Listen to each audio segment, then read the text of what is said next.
Hi, it's Ken Ham, President of Answers in Genesis, Creation Museum and the Ark Encounter, and we're down at the Ark Encounter construction site today. I'm here with Dr. Andrew Snelling.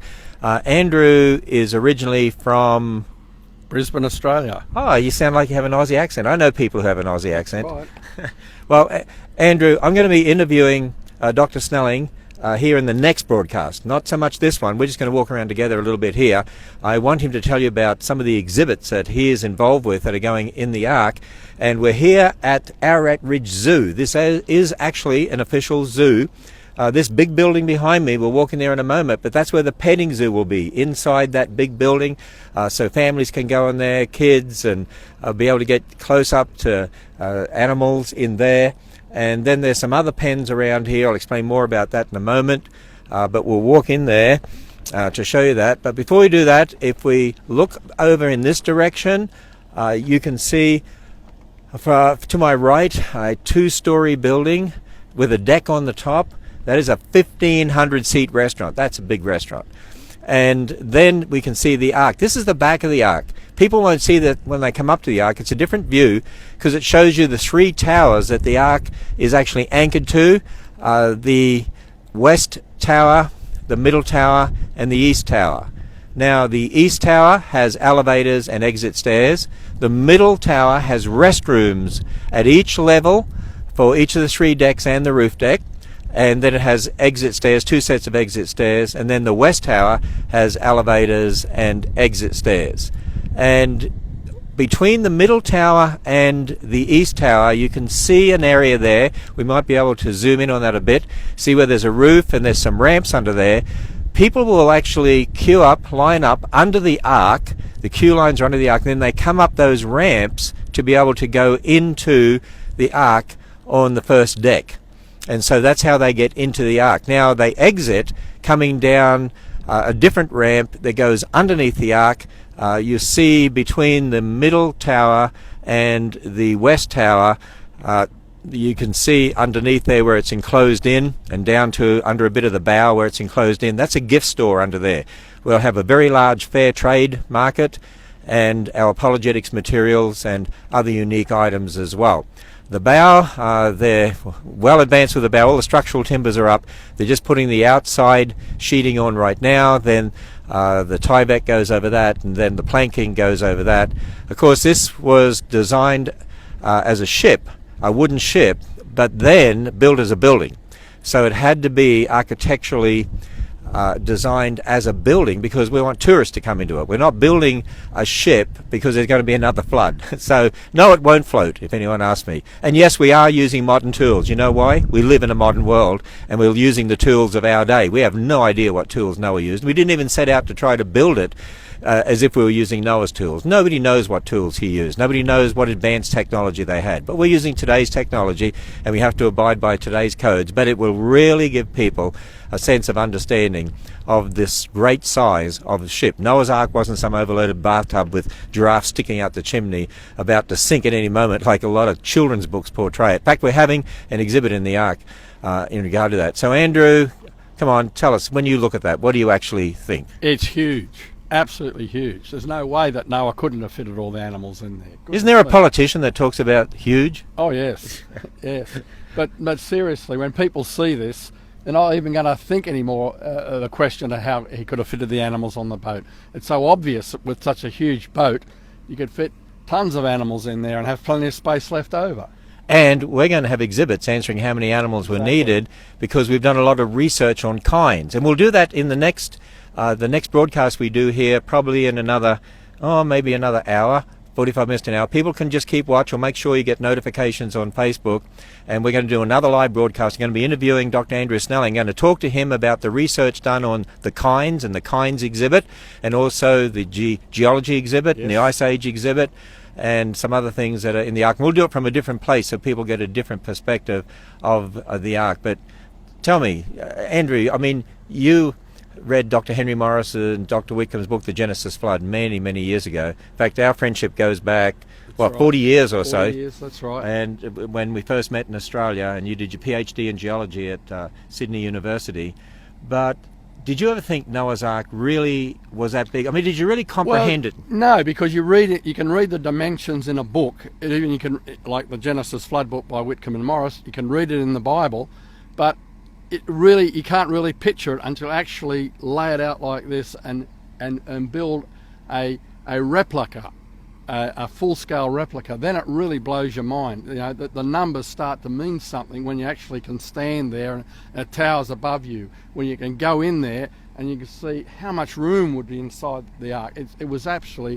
It's actually a modern marvel, this replica that's being built. You know, we've even had some of the secular media say to me, do you think this is one of the wonders of the modern world? And I've had other people say that too, and I really think it is, because it's the biggest timber frame, using post and beam construction, timber frame structure in the world.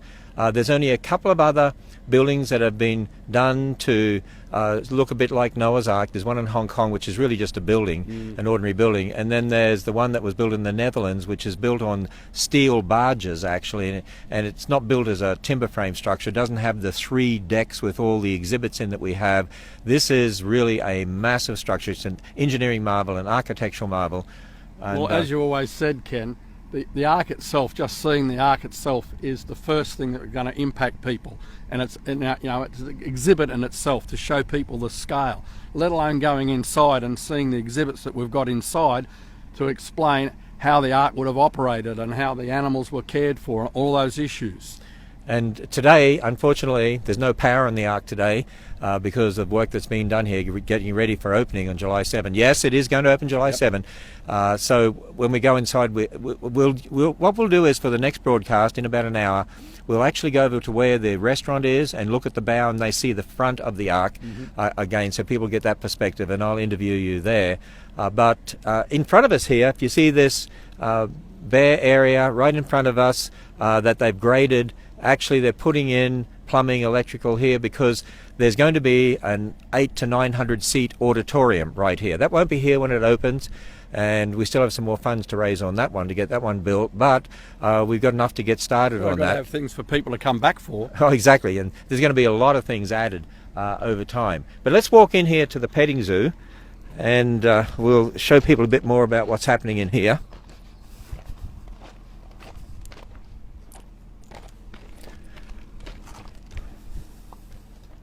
Okay, so this large barn here, this will actually be the petting zoo. This whole area around here, this ridge, is called Ararat Ridge Zoo, because this is more than a petting zoo. It's going to have a petting zoo in here, and you can imagine there's going to be various stalls. We have some specialists who have worked in zoos, who have come on board with us, Christians who want to use their talents for the Lord. And so children will be able to come in here. For instance, in Australia, I remember going into the Australia Zoo there north of Brisbane, and the crocodile hunter, that's his zoo that he built. Yes, crikey. And they've got a building sort of like this where they have animals that children, families come into, and they can walk past, touch the animals and so on, get their photographs. But let's just walk to the back of this, and I'll show you. They're already building the pens here. They've got the animal shelters, and I believe they're going to have a couple of kangaroos, a couple of yaks, a couple of zebras, some other animals as well. Right now we're fenced off 2.5 acres, and they're going to increase that over time to multiple acres, because we have 800 acres here altogether. And with our animal specialists on board and the staff that we have, this is going to be a unique experience, and there's going to be live animal programs. They're obtaining a number of smaller animals as well. Andrew, if we can stand over here, and then we'll look out here and we'll see the shelters there, and you see the trees they've already put in, some of the gardens, and they've been working hard on this. I'm amazed at how quickly they do all this. And they'll have a number of small animals as well. They'll go around during the day doing animal programs. You imagine carrying maybe some sort of reptile or something like that that have some unique animals. And then over the back here, we can have a look out through, you can tell the wind's blowing here, but if we look out through this area, through the side here, you'll see a structure. That's where they're going to have camel rides and donkey rides here. We have camel rides at the Creation Museum. And donkeys. And donkeys, yes. That'll be unique. Yeah, I did a camel ride the other day and actually did a live Facebook broadcast. And what people didn't know is I think it took me 2 days for my back to recover. Because I have a chronic back problem, and that was my problem anyway. But let's come over here and come closer to the side over here, and we'll look through here, and you should be able to see that's where they've constructed the platform where people will get on camels and donkeys. And I know the camel rides are a real hit at the Creation Museum. We have 2 camels there, and they just love those camel rides. I think the oldest person who went on a camel ride was 90 years old and absolutely loved it. Over here we see another big barn. That's the barn for the camels. That's where the camels will be. That's not for the public to go into. Well, how many camels are we planning to have? Well, at least 2. Yeah, I suspect more than 2, actually. Rest them occasionally. I haven't talked to them, or things happen so quickly around here. You know the great thing about Ants in Genesis, we have people come along who are talented, experienced in their field, qualified in their fields. They want to use their talents for the Lord. They come in here and we let them run with it, provided it fits within our vision and let them loose. Exactly, it has to fit within our Christian framework and what we're doing and what we stand for as a Christian ministry. And they love that. That's the best way to do it because they know their jobs. Exactly. Same for all of our artists. Well, I'm going to finish off here with this live broadcast. Be on standby because I'm going to be interviewing Dr. Andrew Snelling about some fascinating items about how could Noah fit the animals on board the ark, how many kinds, the kinds exhibit, the geology exhibit. There's all sorts of exhibits in the ark. We'll do that in a different place down by the restaurant in front of the ark there so people get to see the bow and the front of the ark. So we'll sign off for here now. And Andrew, we're going to go up and check on one of the exhibits you're involved in as it's being installed in the ark. And I've got to take a big flashlight with me because there's no power in the ark today.